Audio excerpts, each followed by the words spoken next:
So we are back to our tutorials again of how to use Excel in data analysis. We go to our question. Our question says, using Excel functions such as average, mean, max, count, compute the following for each: mean, minimum, maximum. So for each, we are going to look for mean, minimum, maximum. We go back to our data set.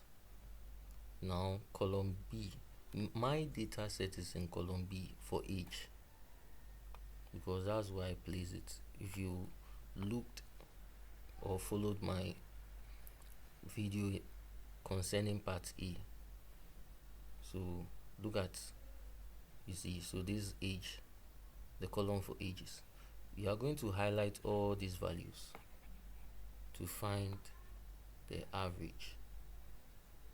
So yes, so you see this box, or it's called an active cell, because that is ready to accept data. So we go to the insert function, then you go and type average. Excel, the average is mean, is the arithmetic mean. So you can see over here arithmetic mean. So you will not see mean in this list of functions. So there's average here. You click on go.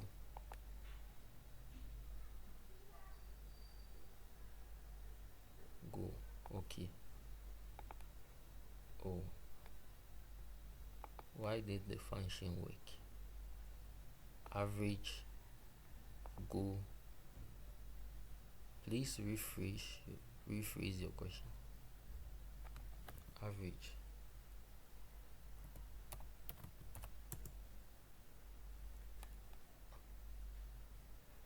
So average. Okay.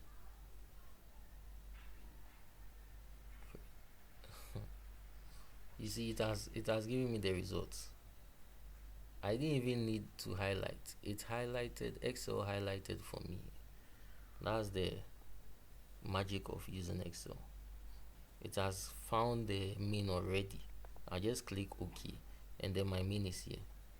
So first of all, make sure you have typed mean, minimum, maximum, standard dev, and count here. So now we have our average. Now if you are that kind of person who is not tech inclined and doesn't like going to use these tools, just type these things: equal to average into bracket B4 column B503. Just type it in this active cell and press enter. You will still get your answer. We are going to minimum for each. Going to find the minimum for each. How do you find the minimum for each? You use the same process. You go here, insert function. Now they said type a brief description of what you want to do and then click go. So we want to find, so you can type minimum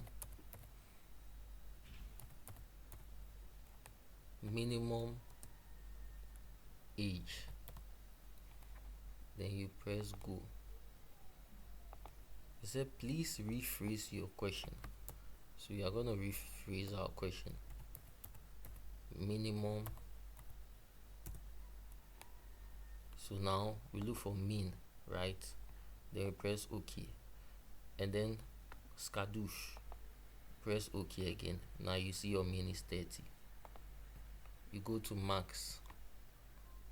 If you cannot type, or you cannot go to the insert function and go and do all those skirmishes, just type equal to mean into bracket B4 colon B504 and you get your answer.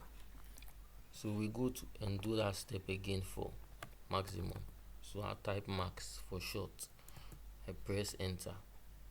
I click OK, and then skadoosh, it has given my value. Standard dev, I do the same thing. Go to insert function. I press, or I type STDEV,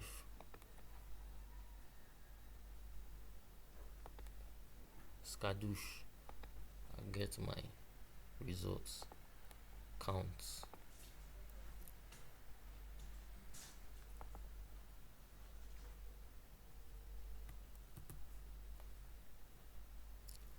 Okay, so you see how it works like. That's how it works like. You see, so that's it. I hope you saw what I did. As for count, you go to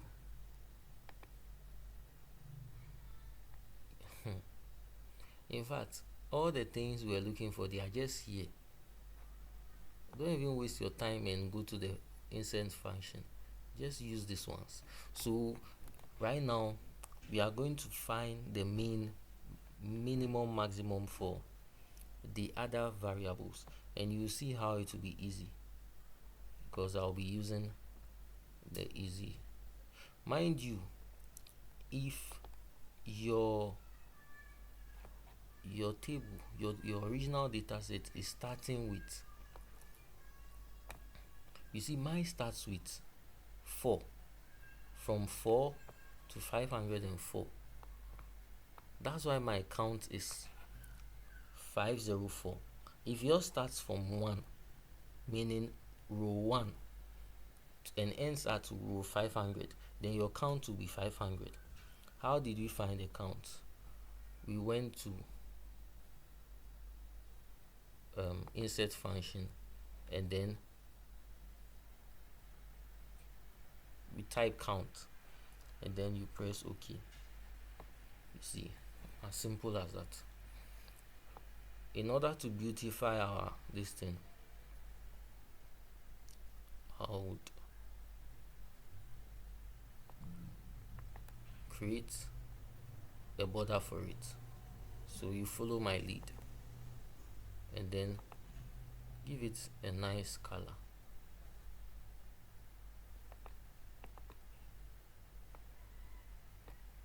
In our previous video, I already showed you how to change the colors, right?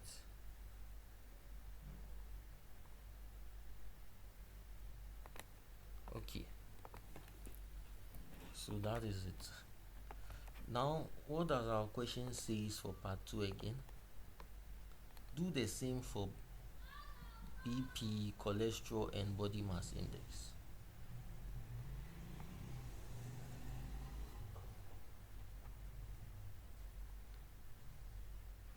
BP, cholesterol, and body mass index. BP, cholesterol, and body mass index.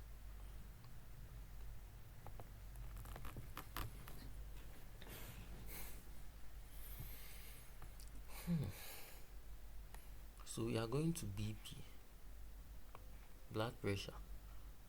We scroll up to check which column blood pressure is. We realize that blood pressure is in column D. Blood pressure is in column D. So what do we do?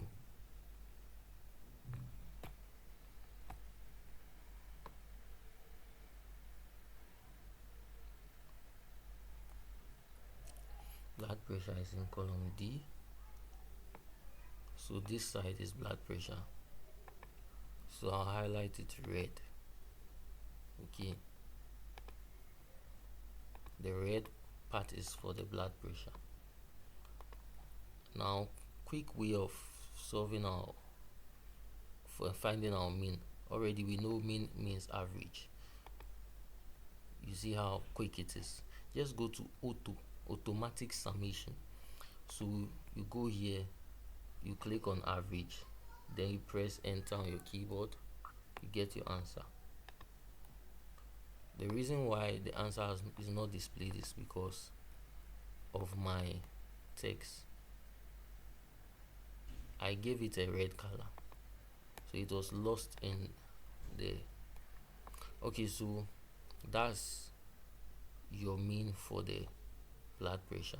You are going to look for minimum for blood pressure. I go to auto sum, click on mean and press enter.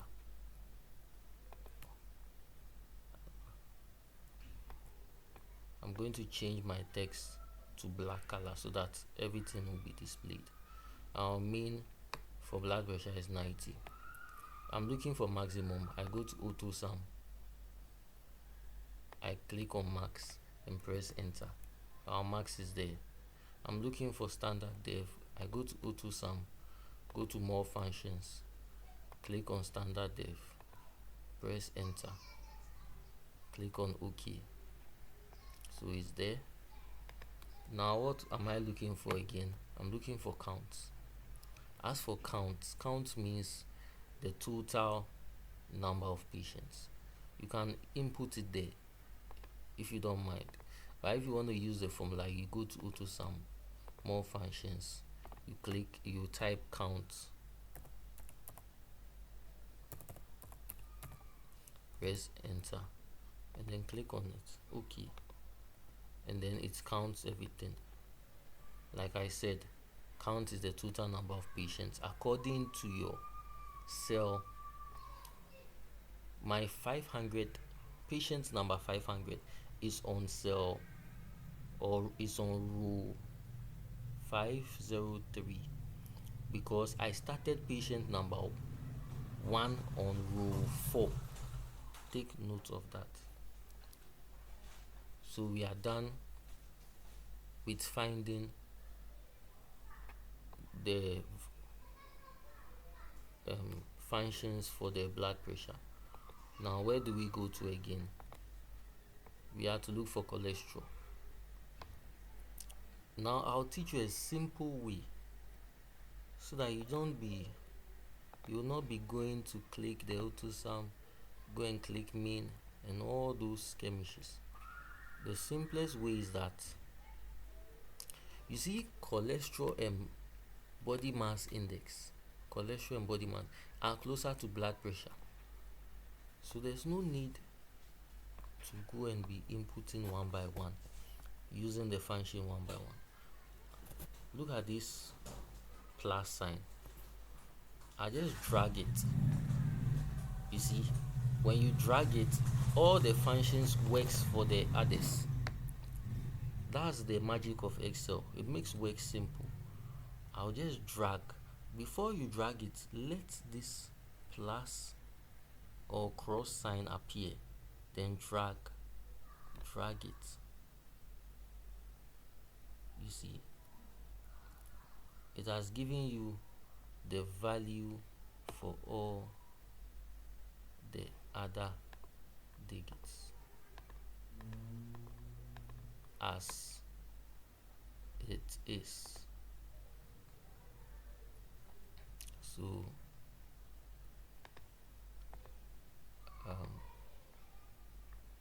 now take note. You notice that there's a mistake in our value. There's a mistake in our values. There's a big mistake and we need to correct it. So we undo. You see, what I did was very wrong. I highlighted from this side, which is very wrong. I'm supposed to highlight from, you see, this side. You see, then I come here, highlight from this side, come here, highlight from this side, come here and highlight from this side, else I'll get a wrong value. So if you notice something like that, undo it by clicking this side and then come here and highlight. The reason being that if you highlight from here, this side is the mean. So if you highlight from here, you're trying to see all this side should be mean, calculated in mean formula. No, but rather we are working horizontally. If we were working vertically, it will work like that, but we are working horizontally. I can decide to change the colors for this. can decide to change the colors for this one too.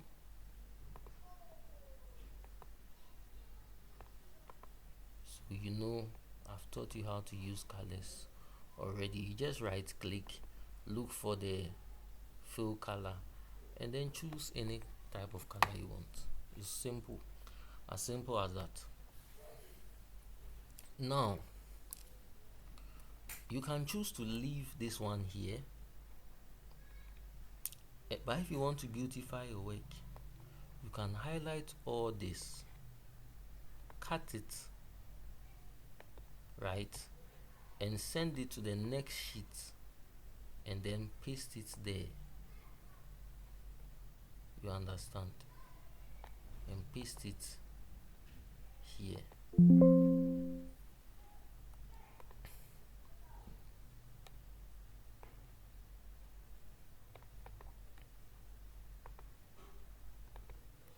You see, now it has been pasted here.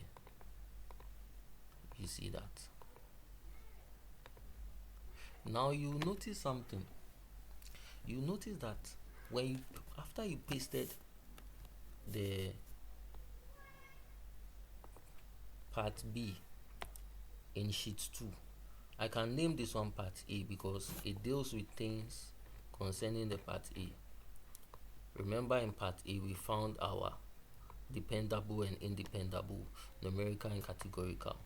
So I can name the sheet. You right click on it, you go to rename, then you name it, let's say part A,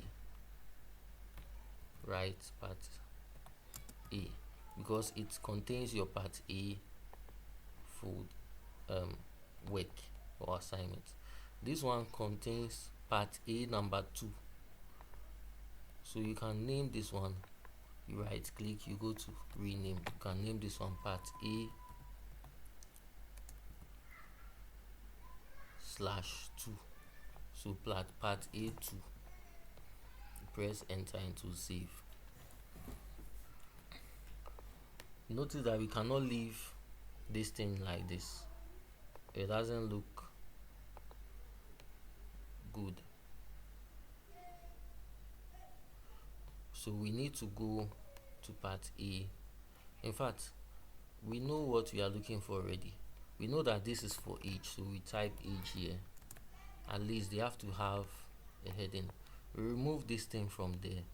So you right click, you delete. Be mindful of what you delete. If you don't delete the correct thing, it will disturb the entire table. All this thing is called a column, so we'll delete the entire column. So you see, if you click delete row, it will mess up. So it's a column. Columns are vertical, the vertical boxes or cells that cuts across a spreadsheet, so like this. And then rows are horizontal cells that cuts across a spreadsheet, so rows goes horizontal like that. So that's our age. This one is our BP, so we write BP. This one is cholesterol, so CH. This one is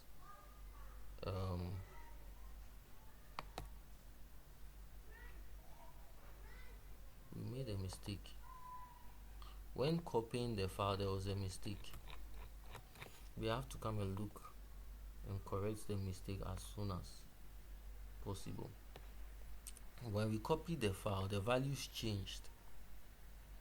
After we copy the file, the values change, so we quickly have to move back and correct things before we submit our work, else there will be a problem.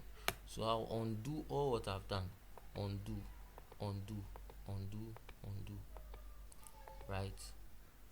I'll undo to get back the results we had here, because there was a mistake, and that mistake had led to changing of all the values. So there's a way of doing it to avoid that mistake, when you are working on Excel, there's a whole lot of complications you face. As a new student introduced to Excel, I'll suggest that you leave this one here. If you want to send it to the next sheet, there's a way of doing it. There are formulas you type. You understand? I can show you a quick formula right now. So one formula is this one: average sheet 1, right? Because we undoed, it has cleaned all the things we renamed. You see, we named it part A and part A1, but it has cleaned it because we undo. Undo means you reverse what you've done in case you make a mistake. So look at this formula. Look at this formula. If I want to find the mean, I'll copy this formula here. I'll copy it. I'll paste it here.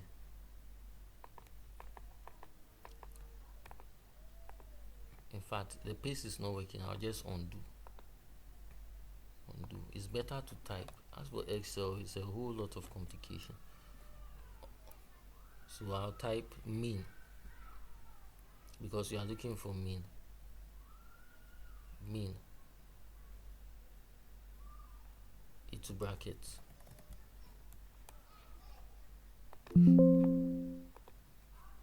Look at. Before we do that, let's look at this formula. Let's look at this formula. If you want to skip something, just press escape, the escape key. It goes back to normal. When you realize the Excel is messing up a little bit, look at equal to average into bracket sheet 1, exclamatory mark, and then the cell range into bracket, close bracket. So you see, so note that before we type our cell range, we have to press sheet 1. Why sheet 1? Because our original data is in sheet 1. That is for those who want to separate the part B.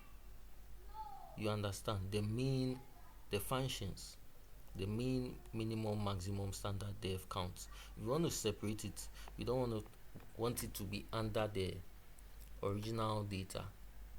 This is for those doing like this. So this is what you do. I can type the formula here. Let me type it so that you know what we are about, and we are not just talking for, I want to, not that we know all, but I want to show you that we are really conversant with whatever we are doing. So mean into bracket sheet 1. Mind you, the sheets start from capital S because we are dealing with sheet 1, this one right here. We are manipulating data from sheet 1 over here because our original data set is in sheet 1. Then we type sheet 1, exclamatory mark, then we type the range, the cell range. The cell range was from B4 all the way to B504. Then we close bracket, we press enter. So you see the same thing I have in mean here is the same thing I have here. So that's another way of doing this. All those who want to separate their part B, note that you have to add sheet 1 into your formula. But when you go here, in the formula over here, there's nothing like sheet 1. Look here. You see average into bracket B4 colon B503 close bracket. Now when you go to sheet 2, look at what you see here. Average into bracket sheet 1 exclamatory mark. You see B2 colon B503 close bracket. Now what do I do? Let's start using the auto sum for, so we want our max. Note that the auto sum won't work here because the auto sum will not work here. Ask me why. Because remember that we need to add sheets into our formula. If you don't add sheets into your formula, it will not go and then read data from the sheet 1. So now that we add sheets into our formula, and remember to add the exclamatory mark, then we press enter.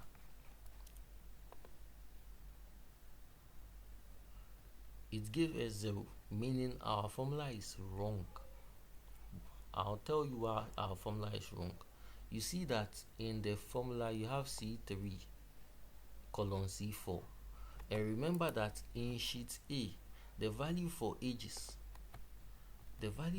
starts from B4. I don't know whether you get what I'm trying to say. So I'll type B4 and then colon B54,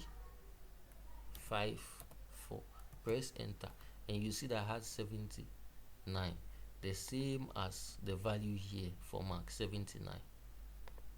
So you have to just go on and on and on, and be, you'll be typing, and it will waste a whole lot of time. So it's like, yeah, so just be doing that. You follow the trend and then you get whatever. Another way to do it is you go to sheet 1, you copy the formula, and you come and paste the formula here, and you add sheets. So I'll teach you an example. I'll come here. We are looking for standard dev, right? So this is the formula for standard dev. I'll copy it. I've copied it. I'll go to sheet 2. Standard dev is here. I'll paste the formula. I highlight before I'll paste. I'll paste the formula. Then I'll add. If we press enter, we'll get a wrong answer. The best thing to do is add. So you add sheets 1. Sheet 1.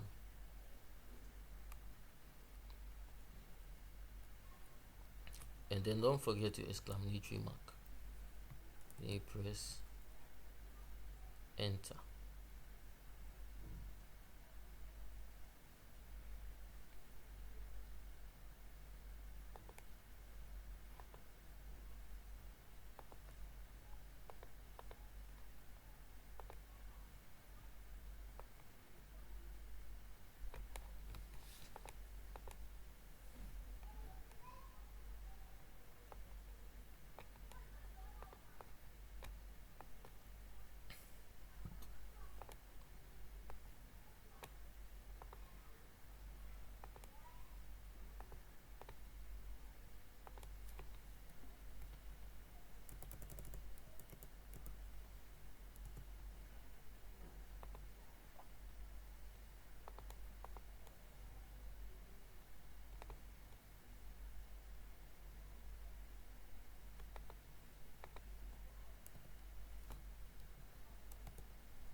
The reason why you see, as for Excel, it follows rules.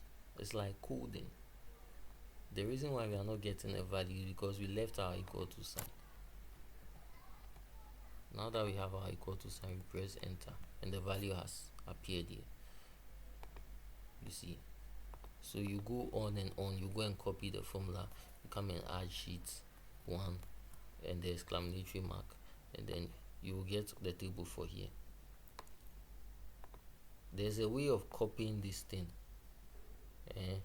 and making sure that you paste it. So you copy it and making sure that you paste it without losing the formula.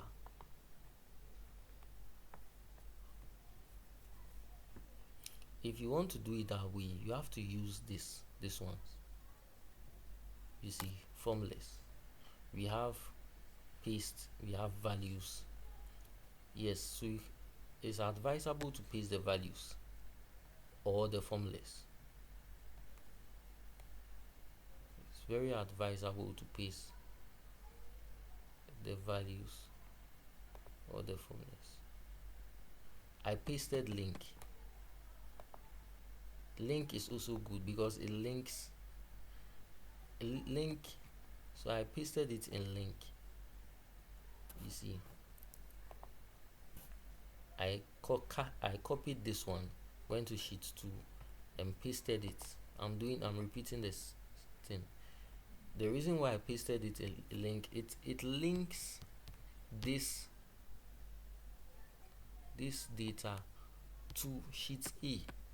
It links them together. Let's try pasting in formula and see what happens. When we pasted in formula, this was what happened. We lost all our values. Let's try pasting in values and see. When we pasted in values, it brought only the values. It didn't link them. So you choose the right one. If you want to maintain the formula, use link. Link links the sheets and it tells you the name of them. If we use paste, let's see what happens. We lost our values. When we use paste, we lost our values. Let's use transpose and see what happens. We also lost our values. So I advise that you use link when pasting. So I'll undo all what I've done to clear our workspace.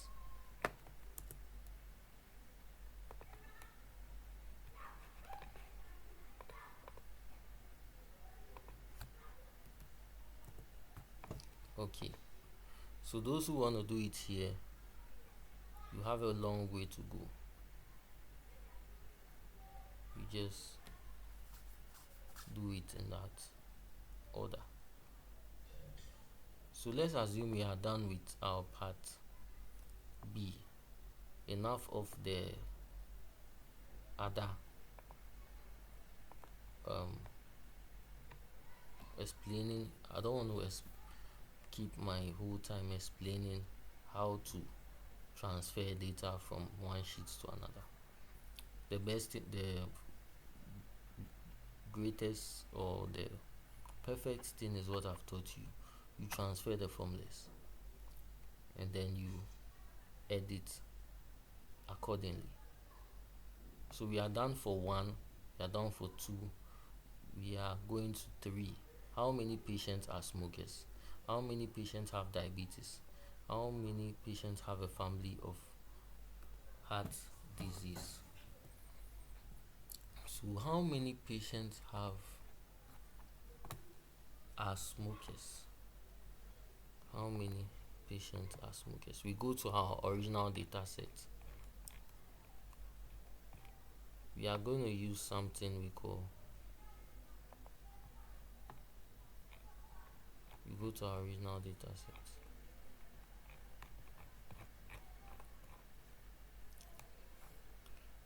You see, we are going to use the if functions. The if functions tells us how many. So let's learn something a bit. So watch this. Comparative analysis. The AVERAGEIF function was used extensively in part D to compare numerical variables, age, body mass index, blood pressure, cholesterol across different groups. Patients with heart disease versus those without, smokers versus non-smokers. So the COUNTIF function was also used to explore relationship between categorical variables such as diabetes and heart disease.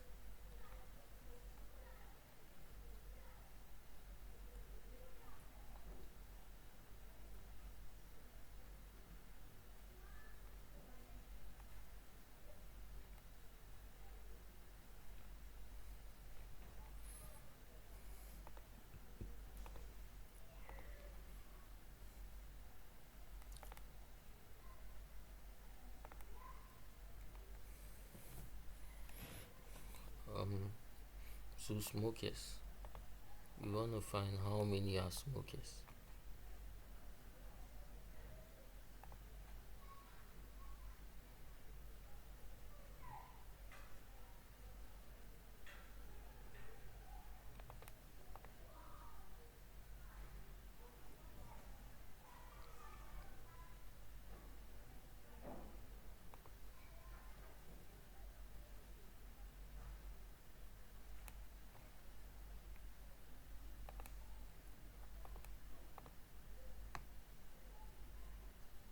As for this one, we use the average if.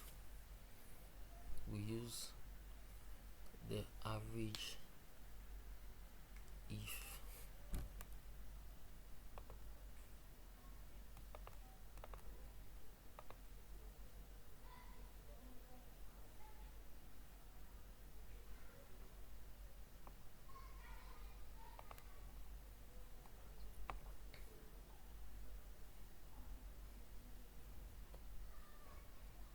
We use the average if formulas to find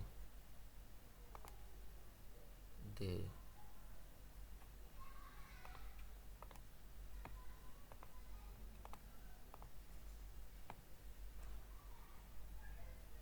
so we go to sheet 1.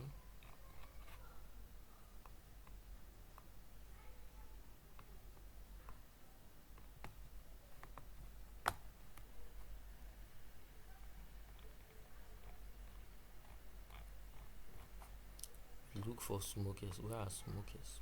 Smokers. So this is the column for smokers. The column for smokers is in Jane, and we are going to use the average if formula. So the best thing I'll do is we work under the Jane. So here I'll type smokers,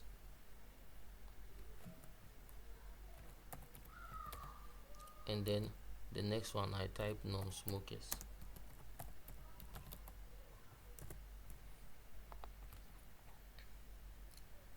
So how many are smokers?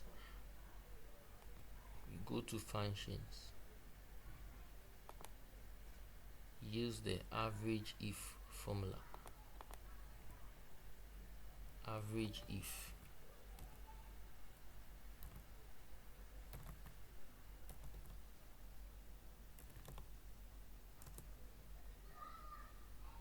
So average if. Find the average arithmetic for cell specific by giving condition or criteria.